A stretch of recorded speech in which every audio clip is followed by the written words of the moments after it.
آپ کا نظریے کے ساتھ کیا تعلق؟ آپ کی تو داڑھی ہی نہیں ہے، آپ تو ہے ہی مفاد پرست، ہمیں پہلے سے ہی پتہ تھا۔ آپ مشہور ہونا چاہتے ہیں، آپ چاہتے ہیں کہ آپ وائرل ہو جائیں، ٹک ٹاک، ٹویٹر اور یوٹیوب سے آپ ڈالرز کمائیں، آپ تو اسی قدر لگے ہوئے ہو، ہم جانتے نہیں ہیں کیا؟ یقیناً اس طرح کے اعتراضات آپ لوگوں نے پارٹی ورکرز کی طرف سے دوسرے ورکرز پر، اور خاص کر جو سوشل میڈیا ایکٹیوسٹ ہوتے ہیں، جو بلاگرز ہوتے ہیں، ولاگنگ کرتے ہیں، ان پر اٹھاتے ہوئے آپ لوگوں نے سنے بھی ہوں گے، کامنٹس کے ذریعے آپ نے پڑھے بھی ہوں گے، دیکھے بھی ہوں گے۔ لیکن ایسے تمام تر اعتراضات اٹھانے والوں سے آج میں ایک ریکویسٹ کروں گا کہ اسی طرح کا اعتراض اٹھانے سے پہلے میری اس بات کو ضرور سن لیجئے گا۔ میں دلائل کی روشنی میں آپ لوگوں کے سامنے کچھ گزارشات عرض کرنا چاہتا ہوں۔ سب سے پہلی بات تو یہ ہے کہ میں محمد یاسین وزیر شہرت بھی چاہتا ہوں، عزت بھی چاہتا ہوں، دولت بھی چاہتا ہوں۔ تیرا اعتراض جوتے کی نوک پر ہو، اور یاد رکھے کہ اس دنیا میں کوئی بھی ایسا انسان نہیں ہے، اگر ہے تو وہ سامنے آ جائے۔ کوئی بھی انسان ایسا نہیں ہے جن کو عزت نہ چاہیے ہو، جن کو شہرت نہ چاہیے ہو، جن کو دولت نہ چاہیے ہو۔ عزت، شہرت، دولت، یہ تینوں چیزیں یہ فطری تقاضا ہے، یہ ضرورت بھی ہے زندگی کا، اور فطری اعتبار سے بھی کوئی اس کا انکار نہیں کر سکتا، عقلی بنیادوں پر اس کا کوئی انکار نہیں کر سکتا، اقرار ضرور کرے گا۔ ہاں البتہ ان تینوں چیزوں کے حصول کے لیے جو طریقہ کار اپنایا جاتا ہے، آپ اس طریقہ کار پر اعتراض اٹھا سکتے ہیں کہ آپ اس طریقے سے نہ دولت کما سکتے ہیں، نہ شہرت کما سکتے ہیں، نہ عزت، کیونکہ یہ طریقہ کار ہی غلط ہے۔ آپ اس طریقہ کار پر اعتراض اٹھا سکتے ہیں، لیکن اس پر اعتراض نہیں اٹھا سکتے کہ آپ کو دولت، عزت اور شہرت چاہیے۔ جیسا کہ اب میں اس کو مثالوں کے ساتھ آپ کو ثابت کر کے دوں گا۔ سب سے پہلے یہ ایک گانا میں آپ لوگوں کے ساتھ شیئر کرتا ہوں، یہ گانا سنیں، اس کے بعد ہم مزید بات کریں گے۔ زبردست گانا۔ پاک فوج نے اپنا فرض نبھانا ہے، کچھ بھی ہو جائے پاکستان بچانا۔ جی، یہ گانا بڑے سرداروں نے ان سے ریلیز کروایا ہے۔ ویسے یہ بندہ تو نہیں گا رہا، گا رہا تو کوئی اور ہے، یہ تو ایک فنی کلپ تھا اس لیے میں نے شیئر کیا۔ تو اب آپ اس پر اعتراض کر سکتے ہیں کہ بھائی عزت کمانے کا طریقہ یہ نہیں ہے، یہ طریقہ کار تمہارا غلط ہے، بلکہ گناہ کبیرہ ہے، یہ ظلم ہے، بربریت ہے، یہ تم زیادتی کر رہے ہو۔ اس پر آپ اعتراض اٹھا سکتے ہیں۔ میں ان لوگوں سے مخاطب ہوتا ہوں، سرداروں سے، ہمارے آقاؤں سے۔ اگر تم لوگوں نے عزت کمانی ہے، تمہیں عزت چاہیے، تو پھر اپنا کردار درست کرے۔ آپ کا جو آئینی کردار ہے اس کے مطابق رہیں، وہی کردار ادا کریں۔ آپ اس سے ہٹ کر جائیں گے، آپ 1000 گانے ریلیز کروا دیں، واللہ ہم عزت نہیں کریں گے۔ میں کہہ رہا ہوں، میں تمہارے عزت کو جوتے کی نوک پر رکھتا ہوں۔ زور زبردستی سے کیا عزت ہوگا؟ دل کے اندر تو پھر بھی نفرت ہی ہوگا نا۔ اگر تجھے صحیح معنوں میں عزت چاہیے تو پھر آپ اپنا کردار درست کریں۔ ٹھیک ہے، یہ ایک مثال ہو گیا۔ دوسری طرف آپ لوگوں نے ٹک ٹاک پر دیکھا ہوگا، لڑکے اور لڑکے یہ جو جوان یا بالکل یہ جو ینگ ہوتے ہیں، 17-18 سال، 20-22-25 سال، بلکہ آج کل تو بوڑھے بوڑھے بھی اس مرض پہ میں مبتلا ہو چکے ہیں۔ یہ جو آتے ہیں لائیو، جو کہتے ہیں ڈبل ٹیپ کرو، لائک کرو، فلانا کرو، ڈمکا کرو، تو یہ انتہائی غلیظ قسم کی گفتگو کرتے ہیں، بےہودگی پلاتے ہیں، عیاشی فحاشی اور اوریانی پلاتے ہیں، حتیٰ کہ اپنے ہی جسم کے کپڑے اتارتے ہیں، لائیو اتارتے ہیں، آپ کو نظر آتا ہوتا ہے۔ تو اب آپ اس طریقہ کار پر اعتراض کر سکتے ہیں، حالانکہ یہ لوگ کر رہے ہیں شہرت کمانے کے لیے اور دولت کمانے کے لیے، یہ دو کام ان کا مقصود ہوتا ہے۔ کیونکہ وہ کہتے ہیں کہ جب بدنام ہوں گے تو نام ہوگا، اس طرح کوئی بات ہے نا۔ یہ بدنام تو ہو جاتے ہیں لیکن نام بھی بڑا ہو جاتا ہے، اور ڈالرز بھی بڑے ان کو آتے ہیں۔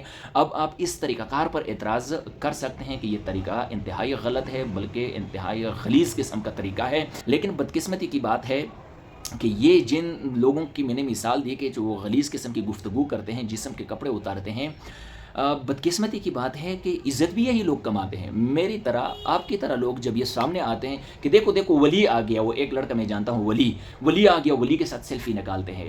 قربان جائیں آقا علیہ الصلوۃ والسلام کا 1400 سال پہلے، 1450 سال پہلے انہوں نے فرمایا تھا، میں مفہوم بیان کر رہا ہوں، کہ اس طرح کے کردار کے جو لوگ ہوتے ہیں ان کو عزت کی نگاہ سے دیکھا جائے گا، ان کی عزت کی جائے گی۔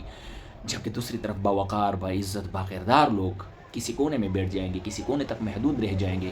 وہ یہ دور ہے، یقیناً ہم دیکھ رہے ہیں۔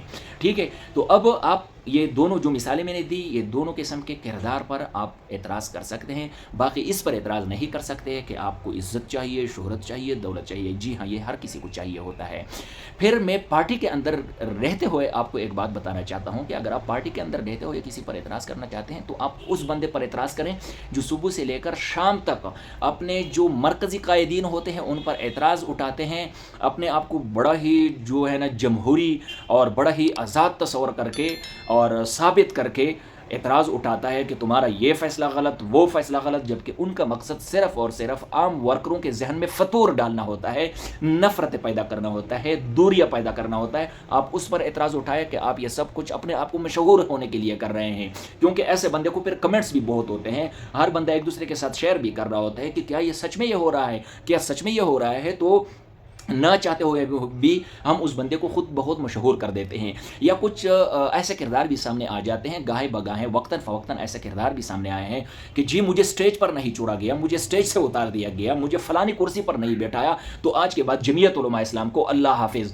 تو پتہ ہے ایسے لوگوں کو یہ نہ کہو نہیں بھائی آپ کا تو بڑا اچھا کردار ہے، آپ تو بڑا اچھا کام کر رہے ہو فلاں ڈیم کا، ان کو پہلے تو کمنٹ کرو ہی مت، اگر کرنا ہی ہے تم بڑے ہی بےتاب ہو تو ان کو بولو اوکے اللہ حافظ، بس اتنا ہی کافی ہے، کیونکہ یہ سارے کردار جو یہ ڈرامے رچا چکے ہیں ہم اگلے ہی روز دیکھ لیتے ہیں کہ نہیں نہیں جی ہم تو جمعیت سے قربان ہیں، فلاں ہیں ڈیم کا ہے، یہ تو ویسے غصہ آیا تھا یا تمہیں مذاق کر رہا تھا۔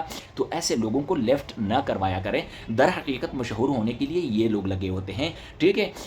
میں اپنی بات نہیں کر رہا ہوں، میں بہت کچھ دیکھ رہا ہوں سوشل میڈیا پر، اور بہت کچھ لوگوں کے آپ کو پتہ ہے میں کس کی طرف اشارہ کر رہا ہوں، جو ہمارے بڑے بڑے بلاگرز ہیں بیٹھے ہوئے ہیں، ان کو تانے مل رہے ہیں، اس طرح کی ویڈیوز سامنے آ چکی ہے۔ تو یہ بات میں نے آج واضح کر دی کہ عزت دولت شہرت اس کا تانا تو قطعاً کسی کو مت دو کہ تم اس لیے لگے ہوئے ہیں، اگر کسی کو یہ چاہیے ہوگا نا یار خدا کا خوف کرو، اتنا تو عقل سے کام لو، جمعیت میں رہتے ہوئے کم از کم دولت تو نہیں آ سکتی نمبر 1، اور شہرت بھی بہت لمیٹڈ ہوگی۔ اگر کسی کو یہ چاہیے ہوا نا تو وہ پی ٹی آئی میں چلا جائے گا، دولت کی بھی بھرمار ہوگی، ٹھیک ہے۔ جو تھوڑا بہت اپنا کنٹینٹ کریٹر ہوتا ہے وہ لاکھوں اور کروڑوں میں کما رہے ہوتے ہیں پی ٹی آئی میں رہتے ہوئے، اور ان کی شہرت انٹرنیشنل سطح پر کی جاتی ہے، اسے جانا پہچانا بنا دیتے ہیں پی ٹی آئی والے۔